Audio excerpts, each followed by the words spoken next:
a lot of people feel as though you cannot harm somebody who is committing a crime against you. There is this pervasive fear and narrative. Like, I mean, let's just go back to a few months ago or last year, whenever it was, when the Toronto police were like, just leave your keys in the front door because if somebody's breaking in to steal your car, it's better to just have that happen. And I think there was a big uproar about the police response to that, simply because people were basically saying, so what? We're expected to not care about criminals committing criminal acts.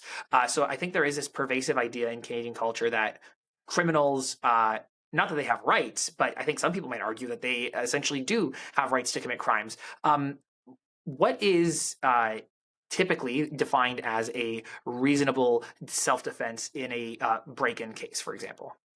So in Canada, you are allowed to use as much force as is reasonably necessary to neutralize a threat. So, and the standard for reasonableness, you're not being held to a standard of perfection. The courts recognize, judges recognize that in the heat of the moment, it's difficult to assess how much you might overdo it inadvertently.